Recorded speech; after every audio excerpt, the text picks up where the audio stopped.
All right, it's 4:03, so I'm going to call us to order. Can we get a roll call, please? Sure. Past President Cullen, Yep, I'm here. alternate Vice President Tiffin, Present. Vice President Cummings, here, and President Lopez. Here. Perfect.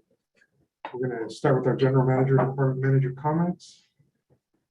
All right, well, I will check lag. I came back from our SWANA National Conference today, Florida, so a little, it's been a long day. So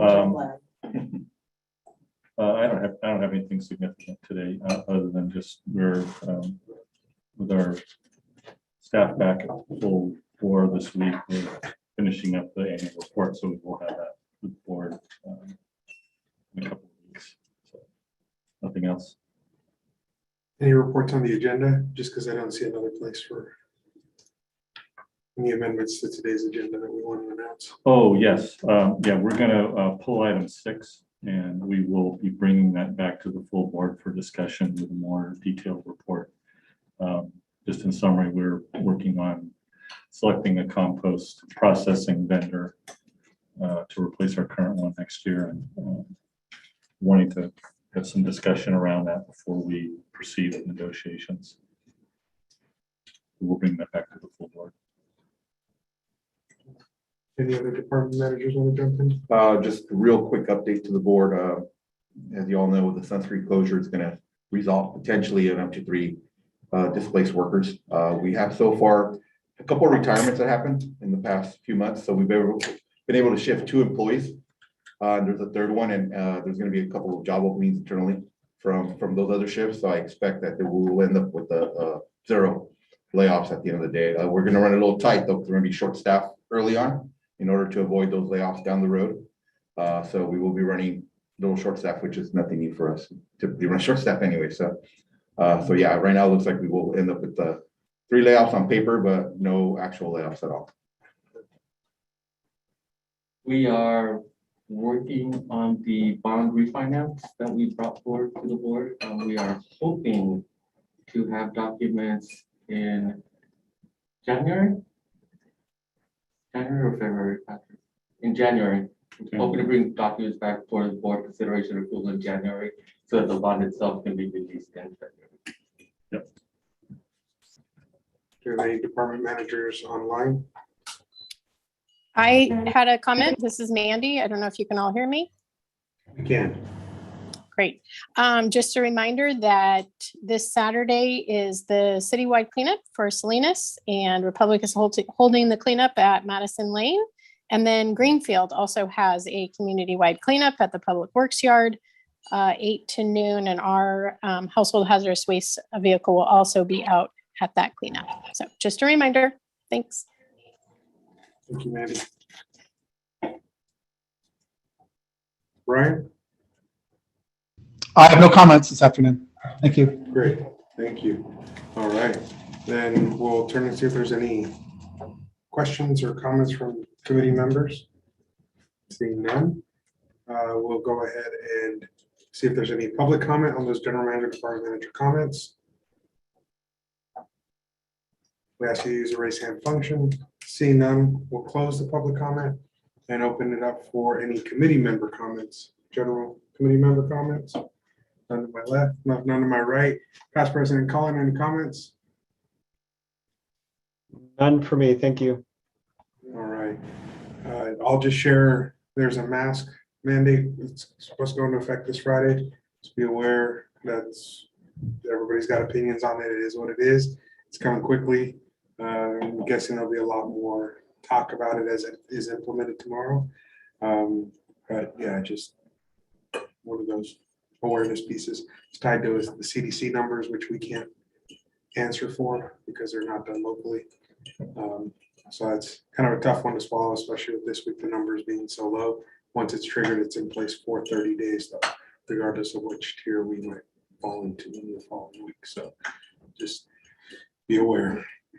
With that, I'll open it up for public comments. This is an opportunity for the public to share comments regarding items not on today's agenda. We ask that you use the raise hand function. It's either at the bottom of your screen or in your reactions tab, *9 via landline in order to be recognized. Seeing no hands going up, we'll close the public comment period and head into our consideration items, which are items 1 through 5.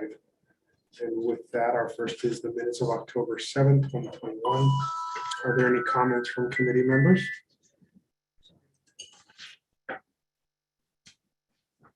All right, seeing none, we'll see if there's any public comment on the minutes of October 7th.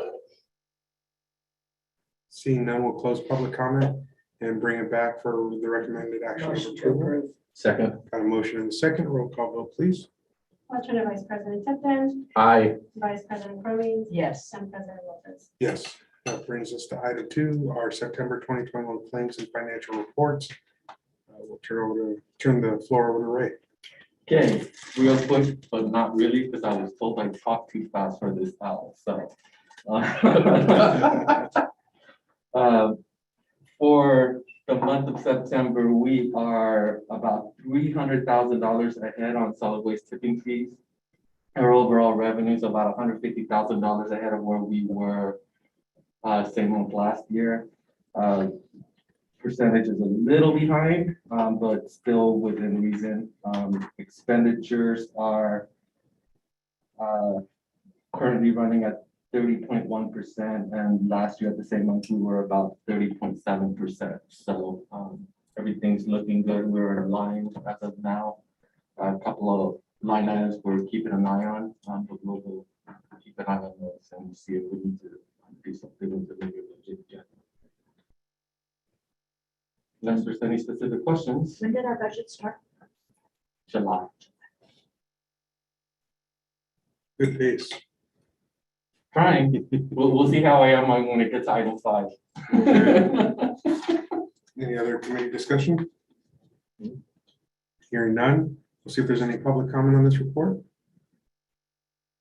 Okay, today's recommended action is to forward this to the full board for approval. Motion to forward. Second. Got a motion and a second. Roll call vote, please. Alternate Vice President Tipton, Yes. Vice President Cummings, Yes. and President Lopez. Yes. I guess I'm not, we have an attorney on the phone, right? Yes. Do I still have to do the roll call vote even though we're all in person? I don't believe so. He's not in. Sorry, it took me a second to unmute myself. No, since you're all present, you don't have to do a roll call vote. It's only if somebody's appearing remotely. All right, perfect. It was just. Force of habit. Yeah, exactly. Dawned on me mid-vote there. All right, then we're gonna go to item 3, a resolution approving the allocation of cash balances for fiscal year 2021 and supplemental appropriation to fund adjustments to the operating and capital improvement budgets. Right. Okay.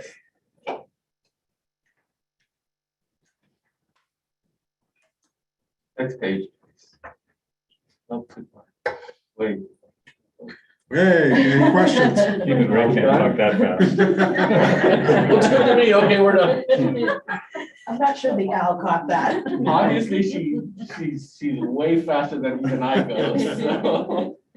Okay, so at June 30th, 2021, we had $33.5 million in cash. And this actually comes from the financials that is given to the board every month. So most of that money is restricted, held in trust, committed by policy for reserves or assigned to various capital and post-closure budgets. So once we subtract that out, the amount we have left to allocate is $1,971,979.27. Next page. So based on the financial policy, we're supposed to set aside 60% to capital projects, 20% to operational reserves, and 20% to environmental impairment. But we have some requests, so we'll skip this and go to the requests and see if you guys are okay recommending for us to move forward. Next slide.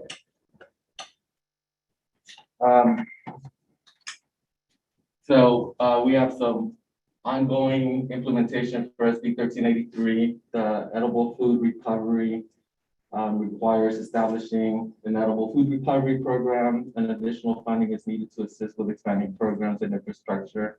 So the total ask is 60,000. And this will be an ongoing amount that we will have in the operating budget going forward, along with $40,000 for the revised media campaign, which is also part of the SB 1383 implementations. We need distribution of new educational materials, direct mailers, TV, radio, and digital ads. On top of that, we have some one-time requests for the Sun Street closure outreach. We're requesting $50,000 to do some outreach and let our customers know that Sun Street's closing and let them know what their options are. Last month, the board approved the purchase of a crusher bucket, and that resolution did state that we were going to come forward with, we were short about $6,000, so we're asking for $10,000 for the whole fund balance in case something comes up with that purchase. And also with the closure of Sun Street, we've kind of been holding tight on replacing some of our equipment. We did replace 2 of the trucks. 2 trailers are on order, but The 2 trailers. So now we need to order the 2 trucks. So we're asking for $240,000 to give us enough budget to purchase. We do have some money set aside, it's just not enough for both tractors. So the total ask is $400,000. Next slide, please. So if the supplemental appropriations approved, the amount we have left to set aside is $1,571,000. So 60% of that would go to capital projects reserve as is in our financial policies. Last year, we fully funded our operational reserve. So we only need to add $208,000 to that to keep it fully funded at 50% of our operating budget. So we're suggesting moving the difference to the environmental impairment reserve, which is $420,000. Next slide. So with these allocations, that would bring our capital projects reserve to 5.9 million, our environmental impairment reserve at 2.2 million, and the goal is 3.57 million. So just to refresh, the goal for that is the most expensive site to repair if something happened. So if something went wrong at Crazy Horse, the most catastrophic failure would cost us $3.57 million to fix there. So that's our goal for that set aside, which is why we're recommending shifting it to that fund as opposed to the capital. And the operation reserve is right at our goal of 3.08 million with this funding. So not quite as fast as normal, but are there any questions? Nope, makes sense to me. So for me, the one, seeing that amount of money with an opportunity for us to make a decision as a board as to where it goes, leaves me asking the question with this one-time move and what we talked about in terms of what's going to be an inevitable need in the infrastructure in the area. I think putting that money in the fund that we created as a line item that would allow us to say we're ready if there's matching dollars to do something, whatever that might be, would be a strong statement to the community out of the gate, saying we're putting money aside for the purpose of making an investment here. Now we know that there's restrictions on what we can and can't fund, but putting something there to say that's what it's for, I think would be a great show given the extra funding that's available in this. And I understand that, so I'm going to defer to the people who know more, but I'm pretty sure we have some restrictions on what we spend there because we are not property owners. But I'll defer to Patrick. Yeah, I think that's been the discussion with council on this. And because we're a leaseholder, we have no real property stake in the property. And, there may be ways we can work to assist in that. Right. But to be a direct investor, and I'll let Roy, clear that up a little bit. But part of that is, the actual capital reserves. Really, that's our sort of money that's available for new projects, things that have not been fully defined yet. So we are putting the maximum amount into that from our fund balance allocation. So But that's a, you know, it's not a fortune, but it's for a solid waste agency, but that's a good starting point for matching funds on projects that could assist with the project. But Roy, I don't know if you want to speak to the question about investment in Yeah. mitigation measures at Madison Lane. Yeah, unfortunately, because we are leaseholders, it dramatically limits our ability to invest in improvements at Madison Lane or in the surrounding neighborhood. And don't get me wrong, there may be ways that we can structure some things, but it'd be very dependent on Republic Services and you know, what sort of arrangements we could make with them, specifically relating, one example could be relating to our lease payments and basically reimbursement via deductions of lease payments. There may be some ways that we can work around it, but it's going to be something that we'll have to negotiate, and it's going to unfortunately be very, very limited in scope. Well, I still would like to see maybe an option in the full board conversation for, you know, again, understanding that there's going to be restrictions on how the dollars are spent, putting them in the line item that we've created for future investments to offset impacts. I think given what will inevitably be a tough conversation with the community, saying that we're already putting that money aside for some sort of partnership would be a strong statement. For things like the Russell Road extension or something like that. Right. Yeah. Yeah. Absolutely. But I completely agree with you, and I know what you're saying. I understand that we have our limitations. Putting those aside, it just shows that we are willing, right, as an organization to do whatever we can legally. And We that's the you know, big catch is the legally. Right? We're Yeah. here, we put this money aside for it. You know, a separate line item or whatever, right? Yeah, we definitely had this discussion Mhm. with Republic very early on in the process. You know, we talked about buying one of the parcels so that we would be a property owner. And that would sort of open the door and be a little easier. But they were adamant about maintaining full ownership of the entire property, not allocating any of that to the authority. So- And Patrick, that may come back later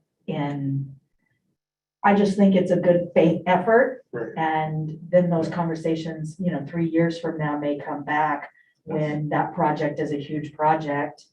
That, Right. That there will be 3 partners on, county, city, and Republic. Right.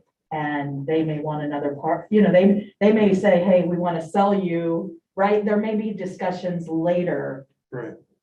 Well, let's create the opportunity. How much were you thinking? I don't have a number in mind, but looking at the larger number, something like 200,000, being. I mean, it could, yeah, and I think, I mean, probably a discussion to have in closed session, because now we're talking real property negotiations, but Roy and I have talked about this, and there are some possible options we can look at, and things that we could support a higher cost of operation there. Right. Is basically what we would be asked to do. We're willing to consider opening a lease, renegotiating a rate to reflect the higher cost of operation. Then that's one way they can. I think for us, it's just showing the public, hey, To be able to walk into those meetings and say, we've set money aside, we're we're dedicated to Exactly. doing We're trying to whatever we meet things later. legally can do. Exactly. So, Yeah. Well, in this case, I think it would be more like an annual payment, even. Right. More than a set aside of capital, it would just be an increase in operating expenses. and that was something we built into the budget. We already have a road improvement account. So if we included this in there, and so we're funding that given the potential, right? But If that- it ends that up not goes- going to that and going to something Right, else, they're that's not what restricted, happens. it's our call as a board. Because Well, that road improvement though, that goes to capital fund. Yeah, and that's what he's saying. Right. Yeah, what I'm saying It's is just is tuck it because in we're a there. leaseholder, it would be probably more appropriate for Right. Republic to. And we can shift it at the appropriate time, but I think is an early show to set it there. And say- We'll talk. I Yeah. have an idea. but I'll talk Okay. about Yeah. it. Perfect. So I think general direction, I'm hearing some consensus to bring something like that back as an option for us as a full board. With that, we'll open it up for public comment. Is there any public comment on this item? See no hands. We'll bring it back. I think direction, was that a, Or to the board. Or the board will recommend approval. okay, Second. got a motion in a second. All those in favor signify by saying aye. Aye. Any opposition? Hearing none, motion carries. Item 3, so then we'll stay with the Ray Hendricks show and go to a resolution adopting the revised financial policies. The good news is at board meetings, most of the time I don't have to talk, so you guys get to hear me the whole time. We're blessed. Is that what you call it? Yes, there you go. So my mom called it when I was growing up and I wouldn't stop talking. We are so blessed. Bless your heart. Okay, the financial policies were reviewed as part of the bond refinancing. There were a bunch of minor edits that I had. So most of the edits are things like correcting my title, fixing the name of Cal Recycle, who's not CIWMD anymore, reordering things, fixing typos.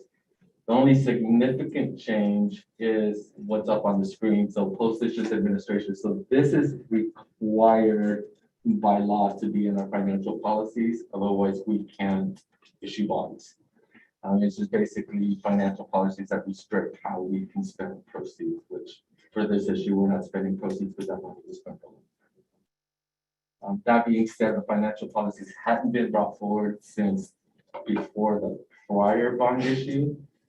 So I bring the investment policies to the EC and the board for approval every May. So not this May, because I will have just approved these, but the May after, just in practice, I will bring both of them forward, whether there's no changes, whether there are any changes or not.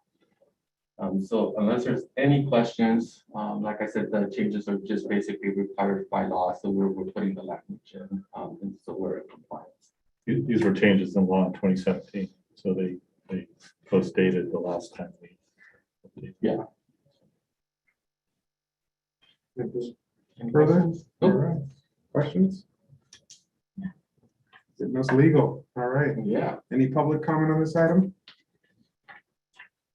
Any input from our financial expert, past President Cullen?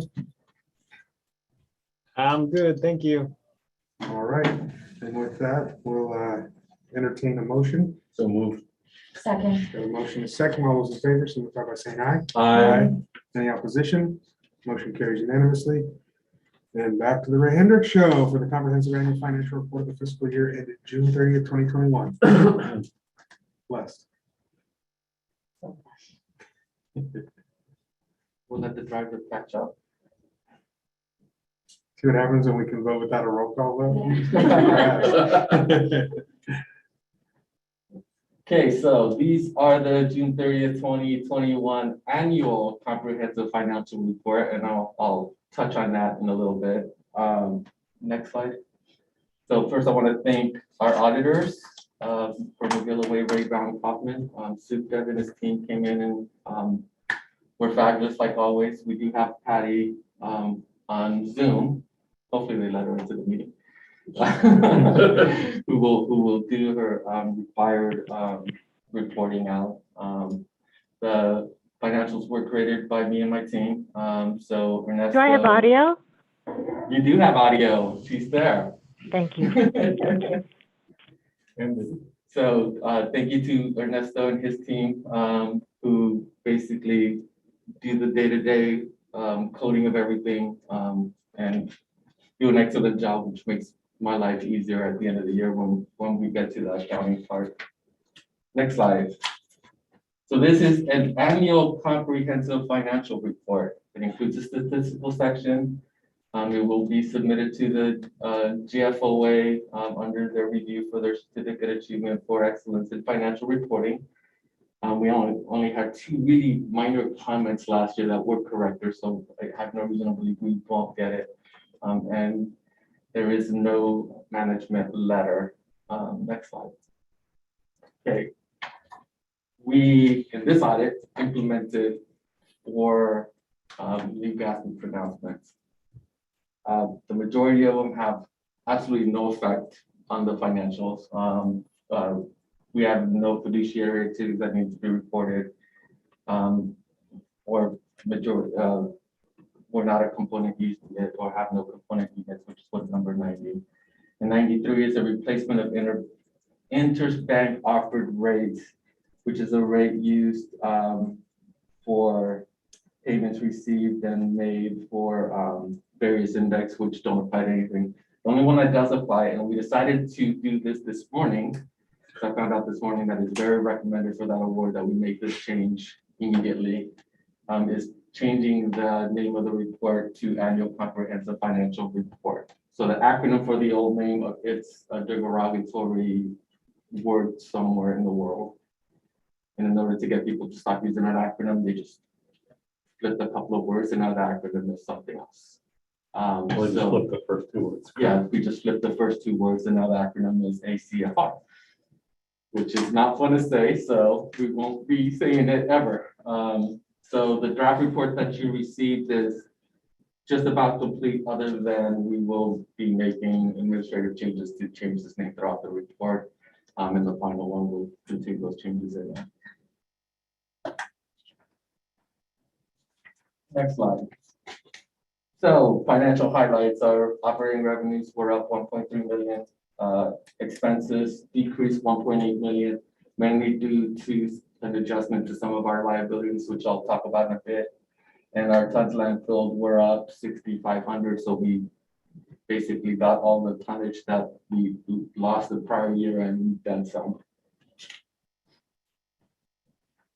Okay, operating revenues. So charges for services were up 1.2 million. Sales and materials were up 100,000. Operating grants were up a small amount. We don't have a whole lot of operating grants. The only real grant we have is a capital contribution grant. So total revenues were up 1.3 million. Total expenses were down 1.8 million. And like I said, I'll go over this in a little bit. So net income increased 3.2 million. Investment earnings completely tanked, as we talked about throughout the year. Made some interest payments, and our income before the capital contribution was our change in net position is 7,394,000. So that is revenues and expenditures minus interest paid. Next slide. So this is clear as day, right? Assets went up. We had some deferred outflows. Liabilities went down. Once again, our net position went up $7 million to 24,900,000 at the end of the year. So next slide. So this is the fun slide. I did this last year and I like it. So I brought it back. So fixed assets. So we invested $2.4 million in assets. We paid down our debt by 1.8 million. So our net change in invested in capital assets was 4.3 million. That's 4.3 million of the $7 million in net assets. Paid off pension. Our OPEB at June 30th, I believe, is fully funded now. On top of that, we set aside in a 115 trust for future pension liabilities. So our net change to pension and pension set aside is an increase of $380,000. So during the past fiscal year, a new closure design, and Brian talked about this earlier in the year, new closure design was approved. So it lowered our closure estimate, but increased our post-closure estimate. So when we get to the end of the year, we go at Johnson County a percentage of those estimates. So because the costs change, we have a decrease in post-closure payable of $1 million and an increase, the other way around. We have a decrease in post-closure payable, a bigger liability of post-closure payable, and a smaller liability for closure payable, which when you combine those together improves our net position by $1.2 million, which leaves a difference in cash and other expenses and receivables of $1.4 million, which is pretty close to the cash set aside. So our net position, once again, is up $7.3 million. So just to reference where we have been historically in that position. Next slide. So we got some landfills with a lot of paper assets that were very quickly written off over time, and we were hovering in a deep red hole for a long time. And right at that bottom right-hand side is about the time we did our last bond refinance and started making some financial decisions, not relying on imported rights, setting up a 8939 fees to pay for those and not being dependent on tipping fees. Took over the sites, gave great customer service, so our tonnage increased over time. Started funding our capital infrastructure ahead of time, and obviously started paying down the debt. So over the last few years, our net position has increased dramatically. So Patricia Kaufman, who's a partner at our auditor's firm, is online, but before I hand it off to her, the paperwork that was submitted shows a prior year adjustment that was not paid. So we rely on actuaries for some of our liabilities, and we've been paying down our pension trust, and the report that our actuary has been relying on didn't pick up one of those pay downs last year. So it missed basically a $300,000 net position in the prior year. Now, the way those work is they get rolled forward every year. So for this year, the numbers are correct.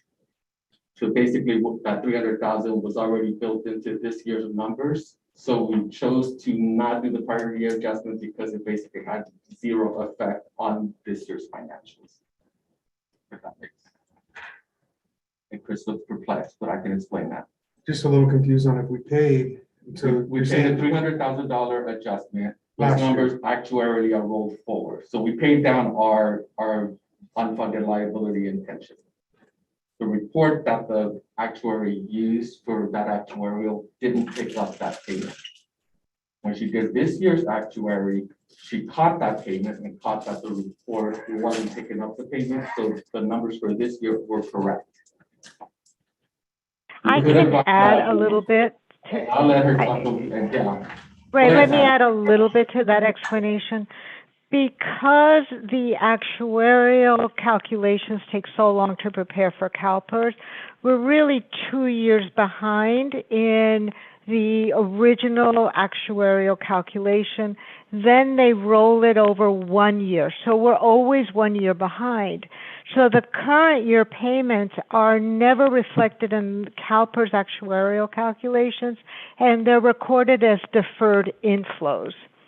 Because of that, the adjustment really didn't have an effect, because in the prior year, even if the actuary had picked it up, it would have been in deferred inflows, because we want to make sure we match the contributions for the right year, because we're reporting the pension contribution 1 year back as of June 30, 2020, or last year as of June 30, 2019, all the payments made in that year are in deferred. So that's why when we put it in deferred, it didn't make a difference this year. When we bring it into payments, it kind of collapses and becomes a zero adjustment. I hope that was clearer, but I don't know. Clear as mud. Yeah. Clear as mud. The bottom line is our financials that this year were already correct, so there was really no need to go back and fix the prior year. The bottom line is nobody's gonna come back and argue this. It corrected itself, yes. That's It the corrected important itself. thing. If you wait long enough, it will correct It itself. corrected though. itself. Yeah. So that being That's really said, I true. will hand this over to Patty, who has some required information. The other thing, the reason also because it was self-correcting, but also because it really wasn't material when you're looking at a balance sheet of $74 million. So thank you everyone for allowing me to present the results of the audit this afternoon. You should have in your packet basically a letter that sort of goes over the communications from the auditors to boards of directors. Can you move to that? Thank you. And in that letter, I'll sort of summarize the letter for you.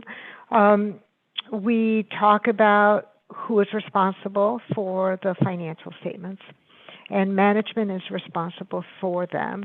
Our responsibility is to issue an opinion on these financial statements.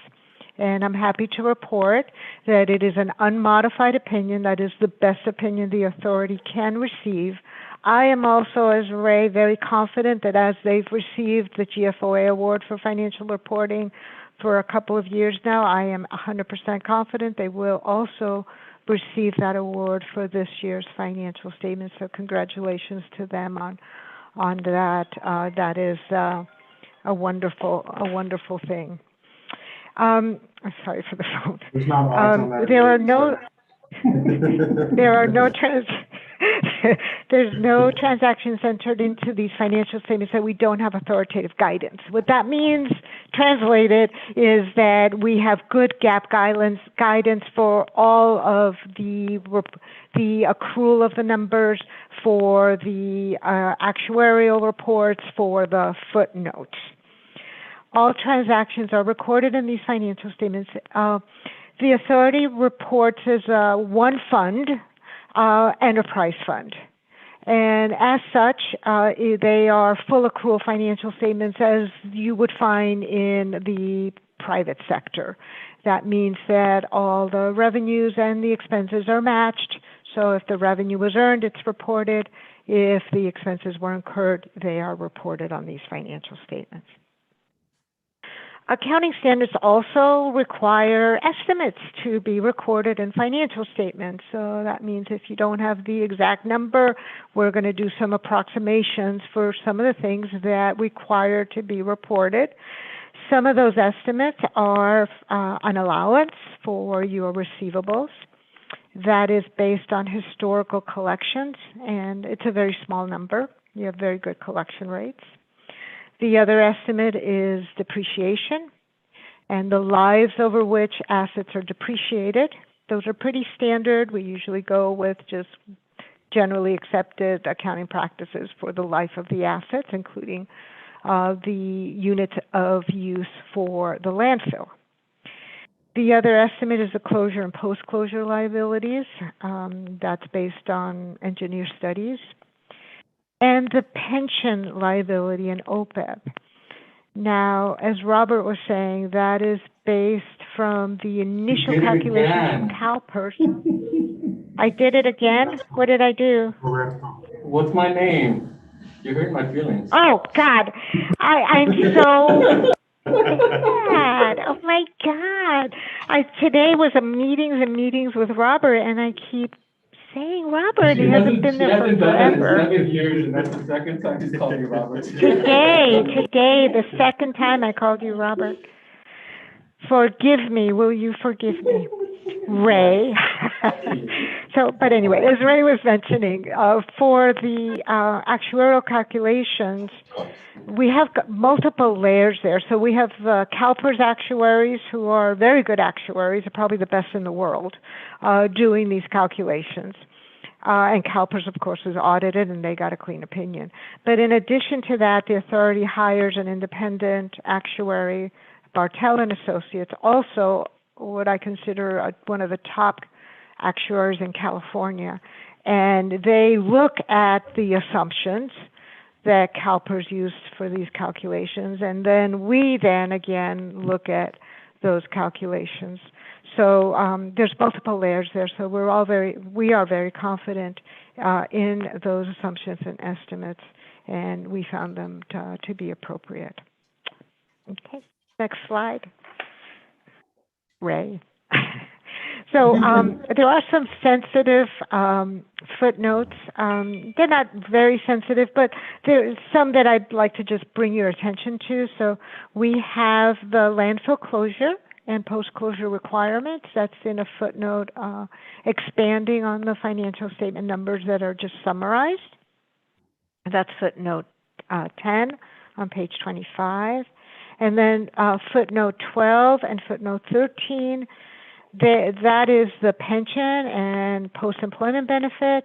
That is a very long footnote. Those are all required disclosures. It's from page 27 to 36, so it's 9 pages of financial statement disclosures over your pensions. But as I mentioned, we've got 2 actuarial organizations coming and giving us these numbers, and so we're presenting them as required.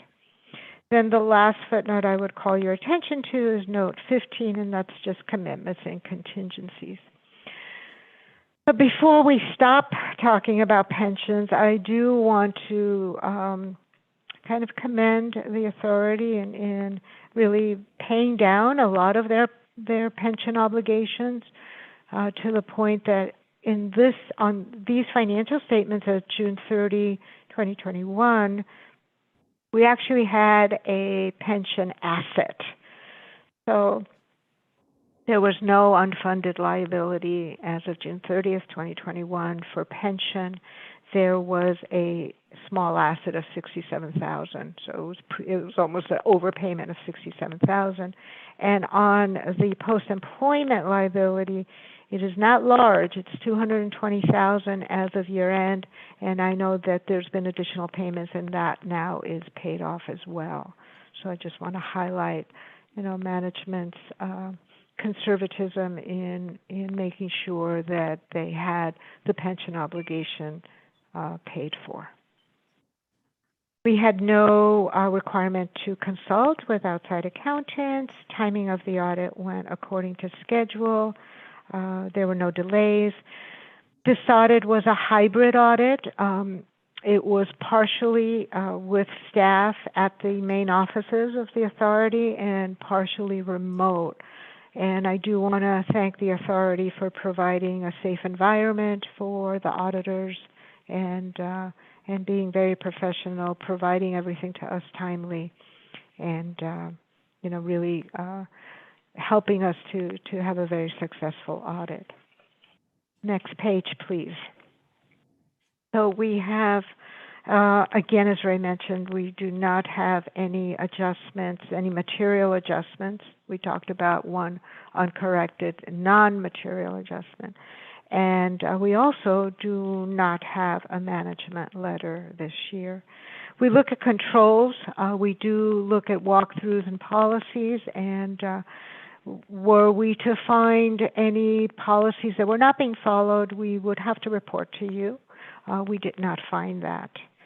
And the only other pronouncement that's coming next year that, again, will not be significant, but will have some implications on the financial statements for next year is GASB 87, which is called the lease standard, where the minimal leases that you have as lessor and lessee will now be recorded on the balance sheet as a right of use asset for those leases where you are the lessee and as a receivable when you are the lessor. So I know that it's not going to be a hard implementation. I think that Ray has got a good handle on it and shouldn't be a problem. That is all I have, unless we have some questions. Patrick? I just had one clarifying question, Patty, on what you just said. Yeah. On the lease, do we also have to record the full liability of the lease based on the term? Yes. Yes. Yes. Or new leases? So you'll have 100%, Patrick. It'll be the right of use as an asset, and then the liability, which will be the present value of the lease payments over the lease of the asset, over the life of the asset. I mean, the remaining life, right? So that'll like remaining life, decline each year. Exactly. As we pay it, yeah. Exactly. And every year you'll be recording your lease expense, reducing that liability and reducing the asset. Yeah, so the only large lease we will have on the books next year, and assuming we are in there before June 30th, will be the Madison Lake lease that we just approved. We only have 2 other leases. We lease this building and we lease our shop at Palone Road to Waste Management. And gracing these switches immaterial and probable. Okay. Any other questions from committee members? No. Right. Any questions from the public? So I'm looking at this and it says just provide input. So we're not recommending any sort of action or sending it to the board. It'll be coming to the board. This is, I will tell this to the rest of the members. This is my favorite presentation all year because the numbers are the numbers and our numbers are good. So it's fun to present and there's If you can't change the numbers because the numbers are correct. So. I want to say thank you to Patricia and thank you to Robert for making this possible. No, Patricia. Patricia, I'm buying him a t-shirt. I will never be able to live this down. I guess he did retire for me to get promoted. Nick will start calling you Raver. Right. Oh, I like that. Well, thank you again, Patricia, for your hard work, and Oh, I'll thank share. you so much.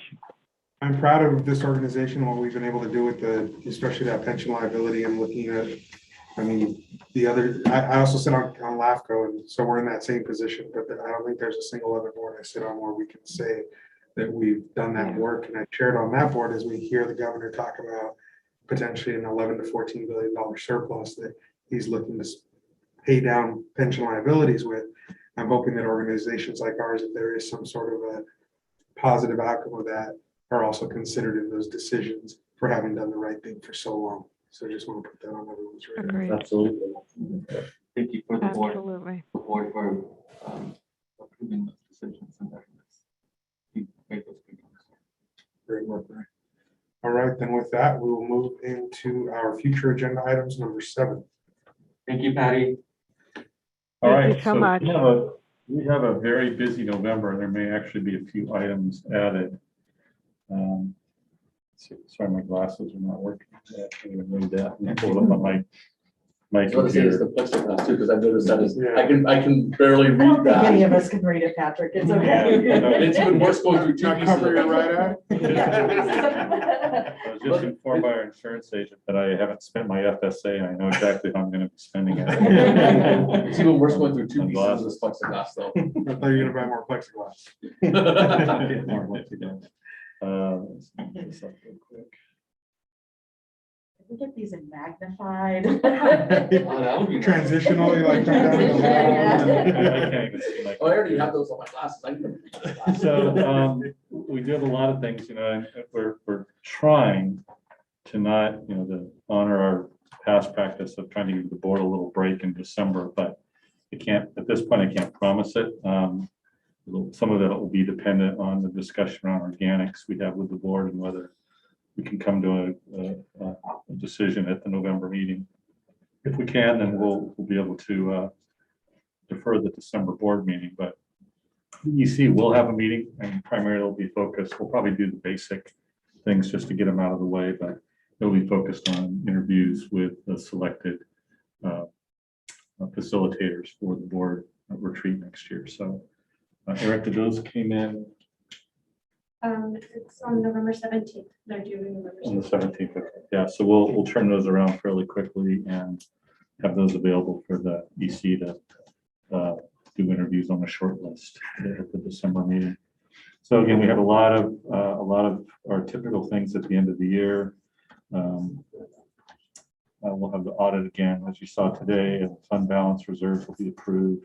Have our annual report, which was delayed this year due to some staff shortages, but that is in final review right now with all the managers, so that we'll be ready for the board meeting. Nomination of officers we'll have to take up, but again, just the typical practice, not a mandatory practice, is existing officers usually serve two-year terms unless maybe you just choose to step down otherwise. So there'll be a nominating committee, but it'll be up to you to choose to stay on. But past practice has been for 2-year terms. And of course, the big one for us will be the organics processing and marketing contract. I don't know if we're going to have much on the Sun Street relocation project quite yet. We're really waiting for Republic to get some of the front end stuff done that they have to do. And of course, there's a leaseholder that needs to vacate. And I think they're giving them a little time to do that. So we're continuing to talk to them and keep abreast. So if I have something substantial, we'll have a general item. If I don't, I'll probably just do general manager comments and sort of let you know where things are standing going forward. But hopefully we'll, as the first of the year comes around, we'll begin to really hone in on some dates and times and actionable items. And cross our fingers, the winter is not so bad that it delays construction. That kind of work, but that's always the new part. So that's it for the look ahead. If there's anything on there you would like to add, subtract, modify, delete. So how is this process going to work with the interviews? Are we going to get information ahead of time to Yes. read? Yes. Okay. Yeah, we'll once we get the list of facilitators, I think that you guys agreed you'd let us go ahead and pick three that we felt were two or three that we felt were the best fit for the board, and then we'll bring them in. We'll ahead of time we'll send out their proposals to each of you. Any other additional information that we derive from websites and other things. Yeah.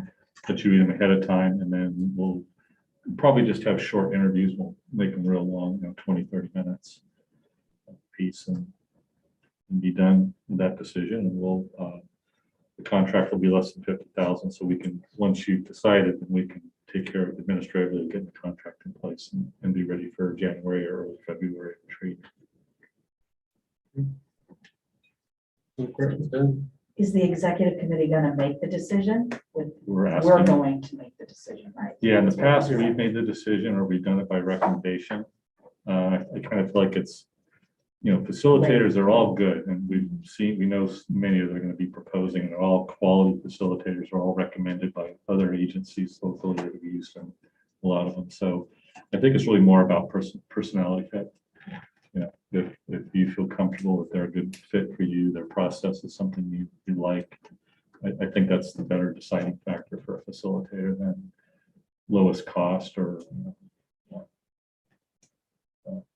greatest number of recommendations. Yeah. It's really personality fit. Yeah, that's a decision that would be very difficult to go back to an entire board and try to get everybody to agree. Absolutely. And, Yeah. So Yeah. I like the idea of the executive. In the past, we've made that selection, but I think based on past comments, it's probably better that we get the three of you involved in helping make that decision. All right, let's see if we have any public input on item number 7. Seeing no hands going up, we'll close the public input on that. And head into closed session. We have 2 items this evening on closed session. Pursuant to Government Code Section 54957.6 to provide instruction to General Manager CAO Patrick Matthews, Assistant GM Ops Manager Cesar Zuniga, and General Counsel Ray Santos to negotiate salaries and benefits with employees, management, and non-management, as well as pursuant to Government Code 54957B to consider the performance evaluation of the General Manager, Chief Administrative Officer Patrick Matthews for 2021. Is there anybody in the public who wishes to make comments on either of these 2 items? Seeing no hands going up, we'll close public comment for closed session and recess to closed session.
the refrigerator open all the way at the other end of the house.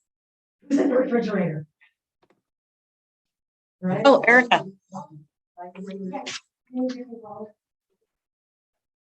Oh, my neighbors. No, we're gonna sit back there the next time. She's gonna sit closer to me. My computer, so Chris can see if somebody's on there and as I'm letting people in. So instead of logging in from two different ones, I'm gonna log in. And I can do that at the full board meeting. You see, it just feels more informal. Everybody's here. Rob's in open session, so. How did the board meeting go without me? Did what's his name show up? It was crazy. I walked in like 15 minutes late because I was doing a town hall and the meeting was over. I was gonna say, bam, bam, bam, bam, bam, done. Yeah. Are they messing with me? Like wrapping up the final item as I'm walking in 15 minutes into this thing? Nope, And we're back. just experience. Perfect. So we're gonna go ahead and reconvene out of closed session. I'm gonna turn to council and see if we have anything to report out of closed session. Council's still not with us. All right, council, never mind. He has not joined back.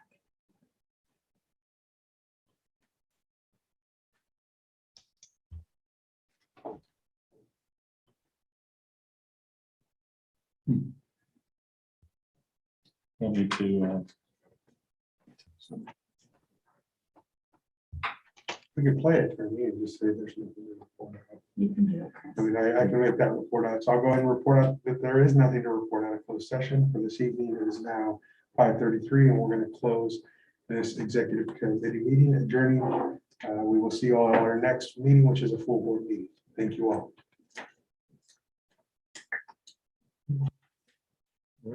Oh, Roy, I want his paycheck. Just kidding. Only gets